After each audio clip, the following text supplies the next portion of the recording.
You're about to hit send, and your hand stops. Not from hesitation, not from fear, but from recognition.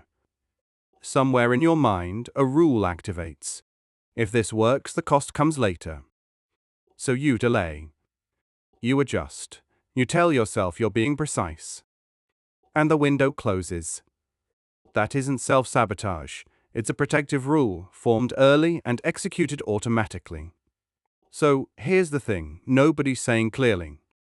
It's not random, it's not weakness, and it's definitely not you being broken. You land that relationship, then you pick fights over nothing. You get momentum on your business, then you mysteriously get busy with other stuff. And everyone says, just stick with it. Use more willpower. Stop sabotaging yourself. Yeah, that doesn't work. You know why? Because you're not fighting against laziness. You're fighting against a protection system that's doing exactly what it was designed to do.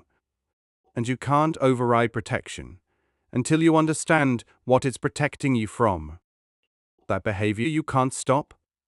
It's solving a problem. Don't call it procrastination. Call it fear with better PR. Okay. So, if your behavior is solving a problem, what's creating the problem? You're running two systems at the same time in the same brain. One knows what you want while the other knows what feels safe. And they don't agree. Your conscious mind. That's the you right now, the one making plans, setting goals, wants more money, better relationships, and creative success. You can see it clearly. But your unconscious? That's a different story. It's running the same software from when you were 12, still applying rules that made sense then. It's not updated. And it's not trying to ruin your life. It's trying to keep you safe based on what it learned back then. For example, you want wealth. Makes sense. But maybe when you were younger, you watched wealthy people get torn apart, criticized, scrutinized, or maybe you resented them yourself. Your unconscious lobbed that as wealth equals danger. So now, as an adult, every time you get close to real money, something happens. A failure, a distraction, a convenient excuse. Not because you're incapable, but because your unconscious is doing its job, keeping you safe in the comfort zone. That's what I call the comfort contract. And honestly, this took me forever to see. Imagine you're about to hit send on the email that matters. Finger hovering. Then suddenly you remember you need to check one more thing. Clean up that file. Reorganize your notes. That moment right there, that's the contract signing in real time. Your brain signs it every time you get close to what you actually want. The terms are simple. I'll protect you from uncertainty. In exchange, you stay here, where it's familiar. This next sentence is the whole game. And here's the thing about familiar. Your brain prefers a predictable hell to an unpredictable heaven. I spent 3 years working on a project that could have been done in 6 months. Every time I got close to finishing, I'd find one more thing to perfect. I'd open the file, rename it, reorganize folders, and feel productive without shipping a thing. I told myself it was about quality. In reality, I was terrified of what would happen when it was actually out there. The work was the shield. It's the same mechanism with success, with love, or with visibility. The calculation looks like this. Success makes you vulnerable to jealousy. Love makes you vulnerable to loss. Visibility makes you vulnerable to criticism. So the solution? Keep you small. Keep you safe. You see it, right? There is 2 desires running at the same time. The conscious wants to grow, while the unconscious wants to stay protected. When those conflict, you don't move forward, you just freeze. Right in the middle. And the mountain you think you need to climb? It's not really out there. The mountain is you. So what exactly is it protecting you from? Most people can't see it because it's unconscious. But watch this. One of these 4 will hit you in the chest, and when it does, you'll know exactly what you're protecting. I'm going to show you 4 ways this plays out, and you're going to recognize yourself. Pattern 1. Everything's going well, new income, new relationship, finally happy. And then, out of nowhere, you panic. You pick a fight, create chaos, torch the whole thing. You recognize that? Yeah. Here's what's happening. You've exceeded your limit. Your tolerance for good. Success feels unknown. Failure feels familiar.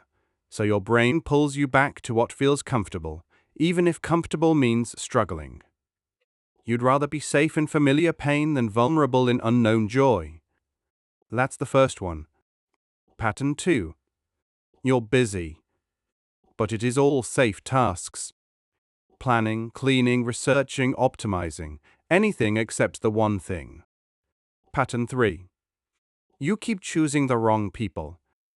Not randomly, specifically wrong. People who recreate childhood wounds. You're trying to rewrite the story. Save the person your parents couldn't. Earn love from someone incapable of giving it. And when you finally break the pattern, you don't just lose the relationship. You lose the calm version of you that finally trusted someone. Pattern 4. You feel resistance when something good is happening.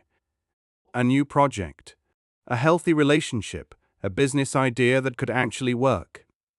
But instead of excitement, there's tension, anger, that familiar urge to pull back. Why? Because your brain is already calculating. If this matters, attachment equals vulnerability. So it slows you down. One of those examples just hit home, didn't it? That's your pattern. And here's what I didn't realize at first. They all look different on the surface, but underneath, they're doing the exact same thing. And the worst part? You don't just lose the thing, you lose the version of yourself you are about to become. That pattern is pointing directly at the need it's protecting. If you can decode the pattern, you can find the need. But this is where people mislead themselves. You recognize your pattern. Good. Most people never even get that far. But now comes the tricky part. You can't just think your way to the hidden need. Here's why. You're not choosing in real time. You're reacting to a memory your body stored years ago, filtered through beliefs you don't even know you have. Which means you literally cannot see what you're protecting yourself from. That's the design. That's the protection. So here's the paradox. You need to identify an unconscious need without direct access to it. But there is a way through. And it's indirect. Through emotion. Your emotions are the signal. Anger shows you where boundaries were crossed. Jealousy points to what you want but won't let yourself pursue. Resentment reveals unmet expectations. Your emotions are breadcrumbs, leading back to the need. Here's the part people miss. I made a one-page version of this. It's pinned. Screenshot this now if you want. Either way, you'll have the questions. You can't decode this in your head. Your brain will rationalize, redirect, give you the comfortable answer, not the true one. This is why people stay stuck for years, understanding their pattern, but never breaking it. What you need is something systematic. Something that extracts the hidden variable, despite what your conscious mind is telling you. At this point, most people try to do this in their head. And this is exactly where it fails. Look, this is the part that actually matters. This isn't journaling. It isn't reflection. It hinges on a question your brain actively avoids. Not, why do you self-sabotage? But this. Think of the last time you were about to succeed. What specific fear showed up in the 60 seconds before you pulled back? Not the explanation, but the moment. The exact fear. It sounds obvious when it's phrased correctly. It took me a long time to realize that this was the question. Because this is what surfaces the unconscious association you've been reacting to without seeing. Let me show you how it works, a real example. Someone answers, I was about to post the video. 60 seconds before, the thought was, what if people clown me? That fear is judgment. So we go one layer deeper. Why is judgment dangerous? If they judge me, it confirms I'm not good. There it is. The association forms. Visibility equals exposure of inadequacy. So the brain logs the rule. Visibility equals danger. Stay hidden. Stay safe. That's the extraction. 90 seconds to uncover something you've been blind to for years. Then it maps your emotional triggers back to their source. For example, not just saying, I feel anxious, but saying something more precise, such as, I feel anxious every time I'm about to become visible, because I associate visibility with my father's criticism when I was 12. That level of specificity. You track the same reaction across different situations until the core need reveals itself. And once you see the conflict, once you understand what your unconscious is protecting, you can't just delete it. You need a new response, one that serves the conscious goal and the unconscious need. That's the protocol. Step by step. Here's a real example. A woman kept sabotaging relationships, always at the moment they became serious. The diagnostic made it obvious. She associated commitment with loss, rooted in her parents' divorce. So the conflict looked like this. Her conscious said she wanted love, whereas her unconscious was saying she needed to avoid abandonment. The protocol didn't try to erase the fear. It gave her a way to pursue commitment while building security independently. 3 months later, she didn't become fearless. She became accurate. She stopped detonating the relationship right when it started to matter. The pattern wasn't magically gone, but it was no longer in control. This is the difference between recognizing a pattern and rewiring it. Without the diagnostic, you stay stuck in the insight loop. You watch videos. You feel recognition. You have a breakthrough moment. 3 days later, it fades. 3 weeks later, the same behavior. Because recognition without rewiring doesn't change the pattern. It just makes you someone who understands their sabotage and still lives with it.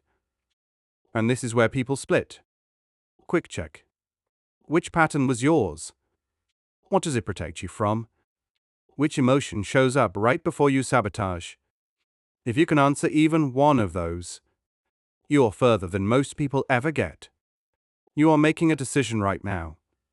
You probably don't realize it, but you are. Some people will close this. Feel good about understanding themselves better. Think about it for a few days, and 6 months from now, they're the same person. Another year gone. Others see this differently. This isn't a personality flaw, it's a system conflict. They get the diagnostic. Tonight. Not someday. Extract the variable, map the conflict, install the protocol, and 3 months from now, they're a different person. Not because you suddenly got motivated. Motivation comes and goes. Defaults stay. And every time you don't do the thing, your brain goes, see?